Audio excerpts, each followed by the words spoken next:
नमस्कार, गरजा रायगड 7 संवाद या वृत्तवाहिनीत आपलं स्वागत आहे। तर चला पाहूया आजच्या घडामोडी। 26 नोव्हेंबर रोजी मुख्यमंत्री देवेंद्र फडणवीस यांची पेणमध्ये जाहीर सभा।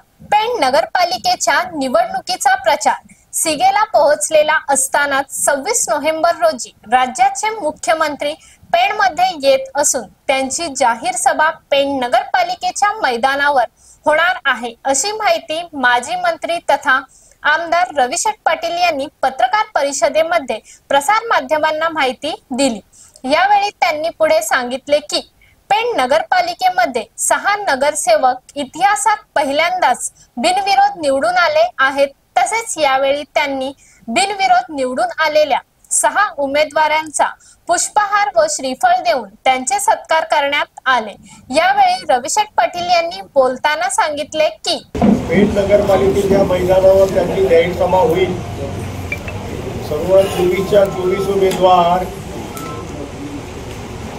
24 पैकी 6 उमेदवार आज निवडून आलेले आहेत। 18 अधिक 1 नगराध्यक्ष म्हणजे 19 जणांना 2 तारखेला निवडून आणायचे आहे आणि 24च्या 24 उमेदवार निवडून येतील ही 100% खात्री आहे। तर मला आपल्याला सांगायचं आहे की ह्या पेण शहराच्या इतिहासात कधीही नव्हती की तेवढी 6 लोक बिनविरोध येण्याची ही पहिलीच वेळ आहे आणि या 6 लोकांच्या निवडून आल्यामुळं या शहराचा संपूर्ण चित्र आता बदललेलं आहे। कुठेही कुठल्याही वार्डात कुठल्याही प्रभागात कुठे खाचखळगा आहे असं मला तर काही दिसत नाही।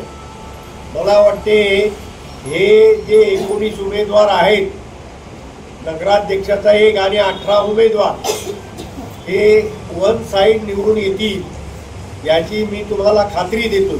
तर अशाच अनेक ताज्या घडामोडी पाहण्यासाठी गरजा रायगड 7 संवाद या वृत्तवाहिनीला सबस्क्राइब करून बेल आयकॉन वरती क्लिक करा। धन्यवाद।